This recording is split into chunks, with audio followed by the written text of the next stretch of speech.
Hello friends, welcome to my video. Today I am going to talk about value types and reference type in C#.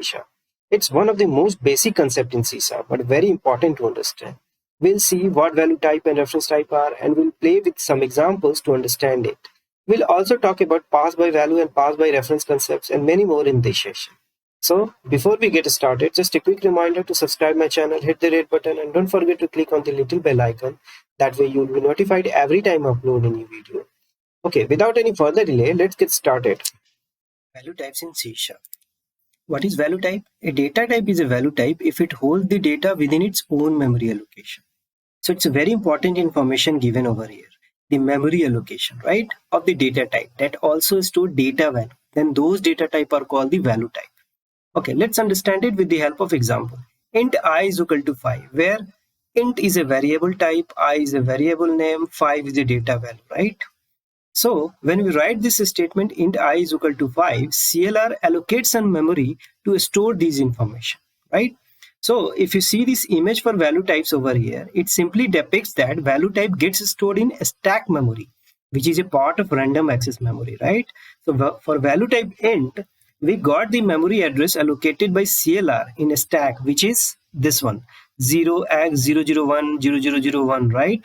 So in this memory location, data also gets stored. And that's why you are seeing the data value 5, right? In a stack memory itself over here, right? Okay, so it's clear that the value type has stored the data within its memory allocation, right? Okay, so if you see the example number 2 over here, there is a static method main that has a 3 value type defined and assigned, right?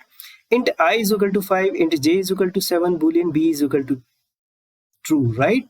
So these 3 value types scopes are inside the main method itself. So when control comes out from the main method, these variables of value type gets removed from the stack because they are no longer in the scope, right? Okay, so now see what all value types are available in the C#. So value types include the following. If you see here, all numeric data types like S byte, byte, and so on, right? So if you notice over here, all the size of these data types are predefined. For example, S byte, right? It can store the value of -128 to 127. If you see the example byte, it can store 0 to 255, right? And so on. So based on the size, CLR allocates memory to it in the stacks, right? Other value types are like boolean, char, date, enum, and struct, right? Reference type in C#. What is reference type? A reference type stores a reference to its data. So here, reference to its data means memory address where data is stored.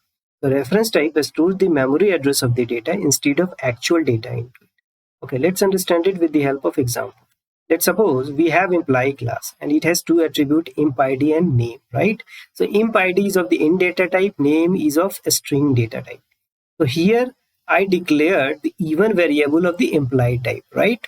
And then instantiate the employee class and assign the value of imp id as 1 and name as Ravi, right? And the in next statement declare the e2 variable of the employee class and assign the value e1 to it, right? So CLR allocates memory and stack for all these value type declaration, right? And data is stored into the heap, right? And in this stacks where this declaration is stored, we are pointing to reference type where the data is stored. If you see the first here imply even null, so here there is a null pointer because we don't have data at this point of time. If you see imply even, this is the declaration of the even variable of the imply type, right? And here there is a no data associated to it, and that's why this is the null pointer we have associated with this memory address location, right? 0x110001, right? And when we have created an instance of this employee class, so we have data attached to it, right? Imp id is equal to 1, name is equal to Ravi. So if you see this 1 and Ravi got stored into the heap memory, which is a part of the random access memory only, okay, where those all data is going to reside. And for this location we have this address memory location, and this address memory location we are going to store for with the help of declaration and at the stack level, so that it will be pointing to this particular location where data is stored. So if you notice over here, this declaration imply E1 and this declaration imply E2.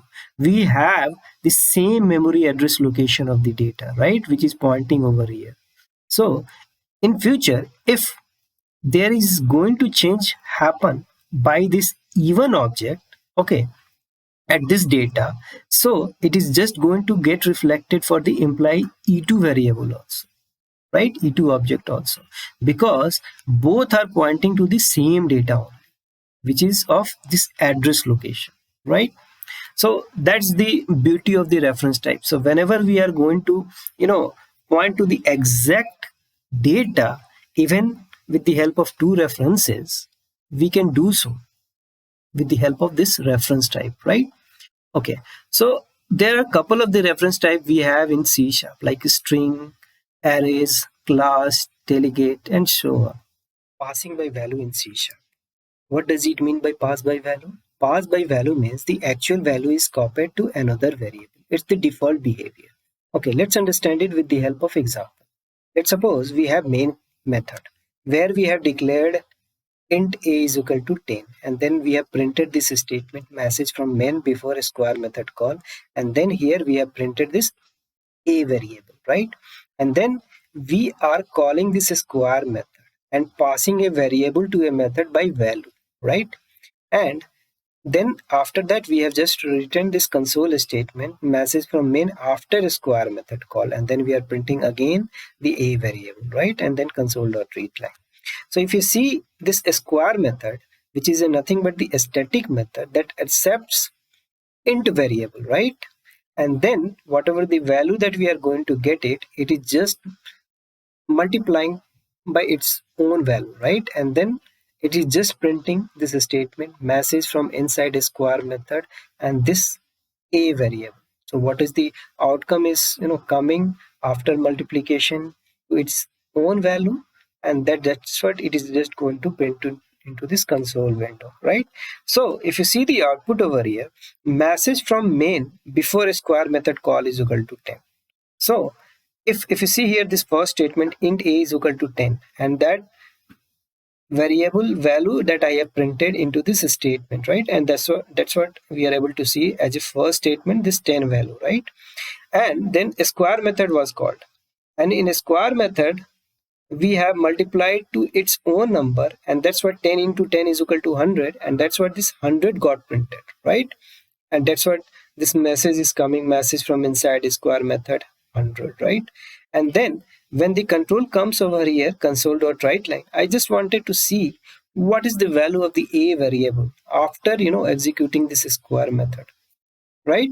So it's again printing to 10 only. So whatever the operation happen inside this square method to this int a variable, it is not reflecting outside of this method, right? So that's the behavior of the value type when we are passing a variable to a method by a value. Okay, so here we are on Visual Studio. So it is the same program that we discussed some time back, right?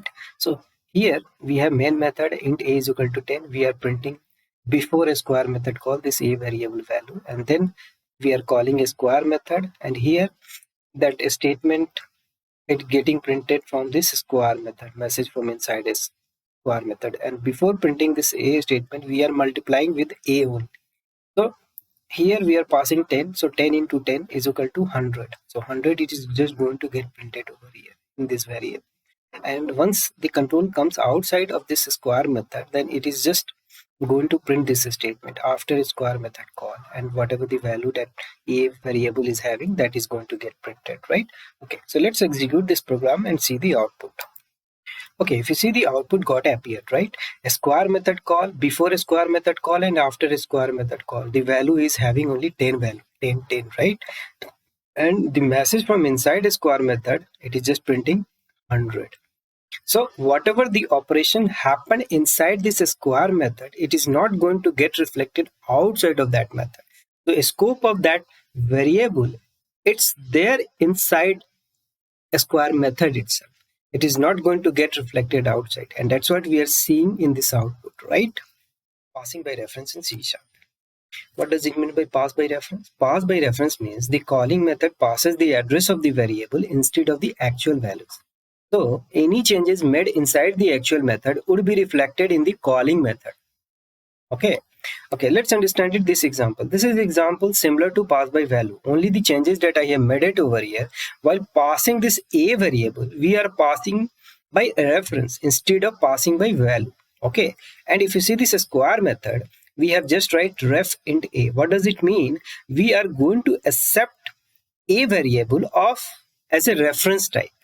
Okay, and whatever the operation that we are going to perform on this a variable, it is just going to get reflected outside of this square method. Okay, that's the way we are going to see it right now.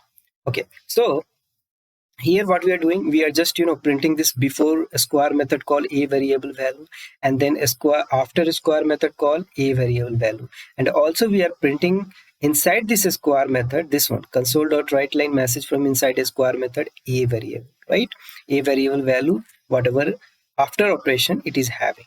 So we will be saying this a value before a square method call, message from the inside a square method call, and once the control comes out and execute this console write line this statement after a square method call, that time also we are going to see what is the a value is having, right? Okay, if you see the output is coming message from main before a square method called 10, right? So first time when we have just assigned this 10 value to this variable a, it is just going to print as a 10 value, right? A square method, when this method is called where we are passing a variable to a method by reference type, right? So here operation is getting performed, so a into a, basically 10 we are passing, 10 into 10 is equal to 100, and message from inside a square method now we are going to print as 100, and that's what you are seeing the second statement over here, right? Message from inside a square method, that is the 100 is got printed, right?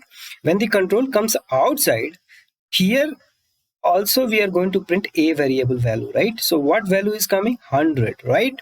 Because whatever the changes that we have made inside this square method, right, to the a variable, and this time we have passed this variable a as a reference type. So whatever the operation we performed and what is the final outcome is coming for this particular value, it is coming outside also. I mean, it is going to get reflected outside also in the into the calling method, right? And that's what we are able to see this 100 printed over here at the third statement after a square method call 100, right? Okay, let's see this example in Visual Studio. Okay. So here we are in Visual Studio. The same program is here. If you notice here a square method ref a, here we are passing the variable a by reference, right? And that's what we have written ref a. And here in a square method we are accepting variable a of the int data type as a reference type, and that's what we have written ref int a.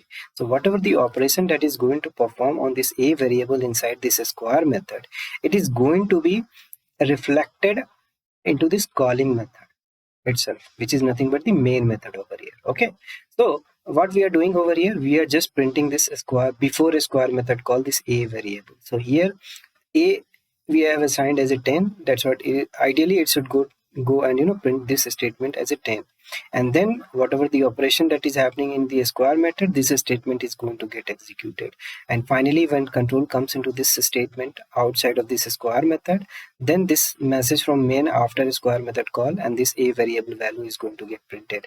Now let's execute this program and see the output. Okay, if you see, the output got appear into this console window, and that is the expected output, right?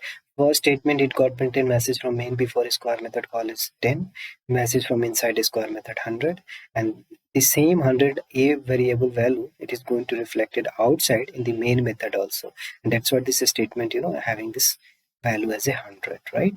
So we are seeing the expected output when we are passing the value by reference into this method, right? And that's what whatever the operation happen inside this square method on that variable a, it is going to get reflected in the calling method itself. So we are able to see in main method this value 100, right?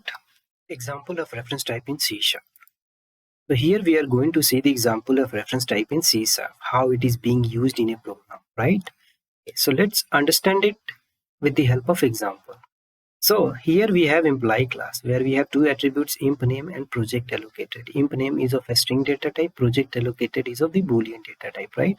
And in the main method, I have instantiated an object of employee class and perform member assignments in a single statement using object initializer, right? So here what I have done, I have just assigned value imp name is equal to Raj, project allocated is equal to false, right? And after that, I am just going to print this statement, imply details before allocated project call, right? Allocate project is a method. So before allocate project call, what is imply name and project allocated value, right? And that's what we are printing over here. Imp name, imply dot imp name, and imply dot project allocated, right? So here if you see imply name is equal to Raj and project allocated is equal to false, and that should be printed into this console window, right? Okay, next statement is allocate project and we are passing imply, right? So here we are just calling this allocate project method and where we are passing the value of reference type imply, right?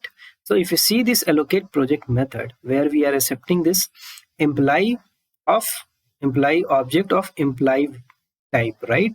And this is the static method. That's what we have called without instantiating of this program class, right? Okay, so basically in allocate project method, we have just changed the value of the project allocated attribute, right? So here what I have done, imply dot project allocated is equal to true, right? So here we have made the changes in the imply that was passed this imply from the main method, right? And then inside that I have created a new instance of imply against this same imply, variable itself. So basically what we have done over here, we have created a new reference of imply class locally, so it does not make changes to the outside world, right? And here what we have done, we have just assigned imp name and project allocated. So imp name is equal to Ravi and imply dot project allocated is equal to false. So basically these values or these object, it is just going to work inside this method only. I mean, the scope of this changes, it is just going to happen inside that only. It is not going to get reflected outside, right? So in the next statement, I have just printed imply details after allocate project call imp name imply dot imp name project allocated is equal to imply dot project allocated. So before call and after call, we are just going to capture imp name and project allocated value, right?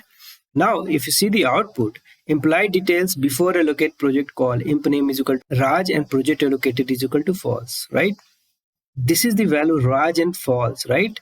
And we have before call, we have just printed those things, so it is going to get printed correctly, and that's what we are able to see into this first statement, right? In the second statement, implied details after allocate project call. So allocate project call got executed and the control comes into this console.writeLine statement. Here we are going to capture this imply name and project allocated. What is the value it is going to get printed? Name is equal to Raj and project allocated is equal to true, right? Why true? Because here at the first statement we have changed this value because it's a reference type. So whatever the value that we have changed inside this allocate project method, it is going to reflect it outside, and that's what the project allocated value, this one true, is got printed into this second line statement, right? But if you notice over here in the locally reference that we have created of the imply class, and we have changed this imp name is equal to Rabi, project allocated is equal to false, it is not going to get reflected outside, and that's what we are not able to see project allocated is equal to false value over here. If you see here, we have changed the false, but it is not going to reflected outside. So outside what got reflected? Only this one, implied that project allocated. And at this point where we have created this locally reference of this imply class, right? So from that point onwards, whatever the changes that we are making on the imply object, it is not going to get reflected outside. And that's what only this changes. The first line implied dot project allocated is equal to true, it is going to get printed into this console.writeLine, right, where we are capturing this imp name and project allocated. And that's what the second statement says, imp name is equal to Raj, project allocated is equal to true, right? Okay, let's see and execute this example in Visual Studio. So here we are on Visual Studio, the same program we have over here, where we have this employee class where we have two attributes, imp name and project allocated. And here we in main method we have just initialize this variable while creating an instance, right? Employee instance of employee class, right? So this is the imp name is equal to Raj, project allocated is equal to false, and then we have just printed whatever the value that we have assigned over here for this attribute, for this particular object. We are just printed imp name and project allocated before allocate project call method, right? Okay, so again in the next statement I have just called this allocate project, and where we are passing this employee object, right? And here we have changed this employee.project allocated is equal to true, right? And here next statement I have created a new reference of the employee class locally. So whatever the changes that we are going to make, for example imp name is equal to Ravi and project allocated is equal to false, these changes are the local changes, so it is not going to get reflected outside, right? So only up to this it is just going to get reflected, and that's what we are going to see into this console.writeLine statement. So imply name and project allocated, right? So ideally what the output we would be able to see over here, imp name, whatever the value that we have captured before this allocate project, so it is just going to get printed here. It should be Raj and this project allocated is equal to false. Okay, after executing this allocate project method, so we have changed the value as a true, and from this point whatever the changes that we are making via this imp name and project, it is just becomes local, so it is not going to get reflected outside. I mean, whatever the changes that we are making, it is not going to get reflected into the main method over here. So up to this statement, I mean this statement is just going to get reflected outside. So here if you see, we have just changed the project allocated is equal to true, right? And imp name, it will take like this one. So what output we would be able to see, that this employee details after allocate project call, imp name would be Raj, and then project allocated this value, that is the true. Okay, let's execute this program and see the output. Okay, so if you see, the output got appear into this console window, right? So implied details before allocate project call, imp name is equal to Raj, project allocated is equal to false, right? The expected output that we are seeing in the first statement. The second statement, implied details after allocate project call, imp name is equal to Raj, and the project allocated is equal to true, because this project allocated value we have changed inside this as allocate project method, right, as a first statement, and that's what it is going to get reflected into main method. And at the main method after this allocate project call, we are able to capture this imp name is equal to Raj and project allocated is equal to true value, and the expected output we are able to see over here, right?